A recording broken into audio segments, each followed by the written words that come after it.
Hi guys. So at this point we should all have our clay kits at home. So we're one step closer to starting, but there is something that I want us to do with our clay just to prepare it a little more for use. So I have no idea how long this clay has been sitting in boxes in the art room before I open them up. So I don't think this clay is the most workable at the moment. Yes, if you poke it, it will, show your fingerprints, but it could be a lot softer. Like just the fact that I bent this and it broke like that instead of bending, it shows me that I think we need to get it a little wetter and make it easier for us to use. This is going to be nearly impossible. It's going to crack and we're just not going to have a good time. So here is what I want us to do today to prepare for our projects. So you have your clay, you can go ahead and unwrap that. You also have this, what is it called? Whirlpack bag. Now yours has this like little plastic strip at the top that you will need to rip off. This bag is where I'm gonna have everybody store the clay that they are not using. So not your projects that are in progress, but rather like this chunk once I'm done getting it ready. These appear to be, they're advertised as being like able to hold water. So that tells me, and I can see just in this like strip of glue, these are gonna be really good for keeping our clay airtight. And that's what we want to keep it from drying out. So, I'm not sure if I'm showing you this before or after we've gone over our clay contents, but you should know, or you might know by now, if not soon, that there are a few things that I was unable to provide you with. And one of those things is a wire cutter. So a way to cut chunks of clay out of a big block is to use basically, well, it's in the name, it's a piece of wire.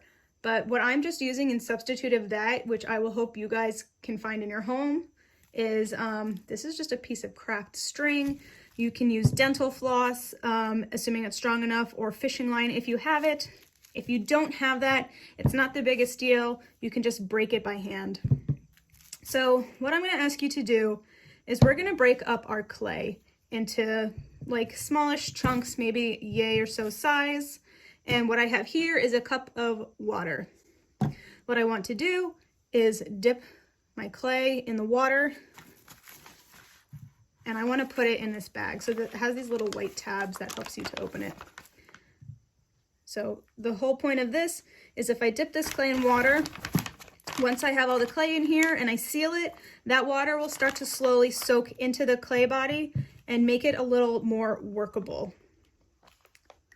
And I'll show you another thing we can do to kind of help force it into the clay a little bit more. Okay. So I'll probably speed this up because I'm just going to keep doing the same thing.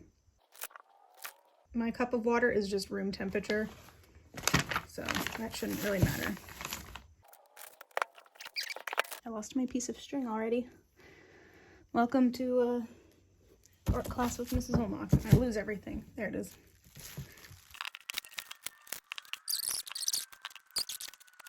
You want to do the whole thing. It's also possible that the saran wrap was letting air seep through it. So notice that I don't have a protective covering on my table. You might want to. You can always work on top of this canvas that I provided. That's why it's there, so that you have a workspace that will, one, the clay won't stick to, and also just something that you can fold up nice and easy and, toss your little extra scraps either outside or in the trash.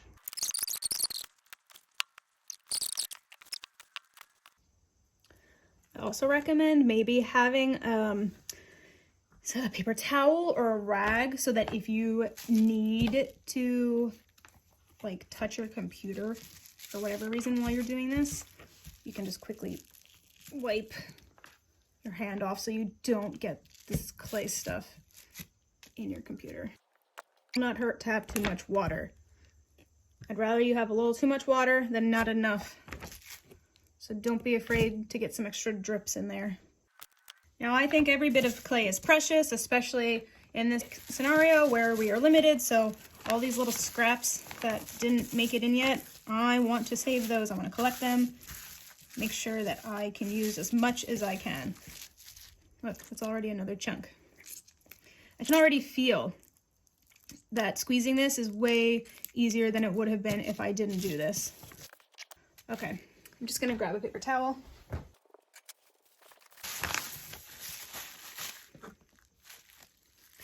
Okay, so now our clay should have a good amount of moisture in it. So what I'm doing is just making sure to squeeze all of the air out of this. Now this doesn't seal, you might notice. If anyone has ever done any water sports, all you have to do is once you squeeze the air out, you roll this down.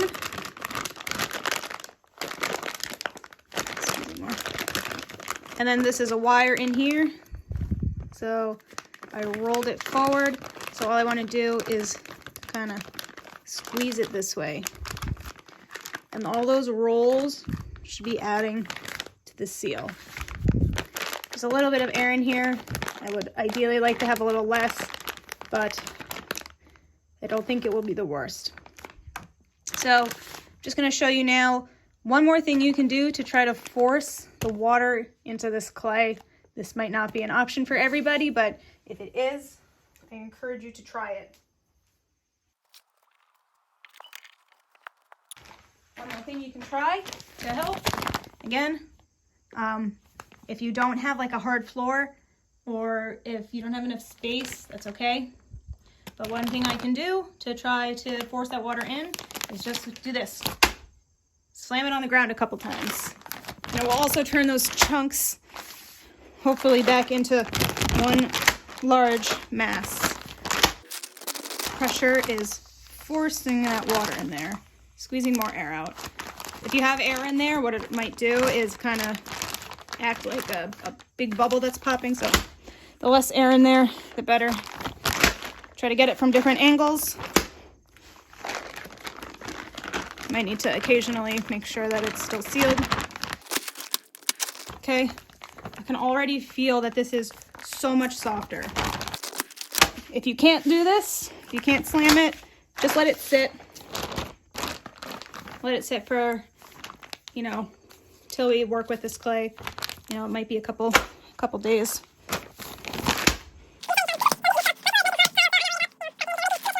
All right, so it's back to one mass. So much softer. I would consider putting more water in, but I don't want it to turn into slip. I think this is good. One more slam. Okay, 2 more slams. Now look how soft that is. I don't know if you guys can see that impression. All right, so after you're done, if you're slamming it, double check that. You roll it, and you bend this closed, okay? It might help when you're storing this to have that open section underneath and let the clay act as pressure to keep it shut. All right, so our clay is now almost prepped for when we start our projects. All right, have fun with that.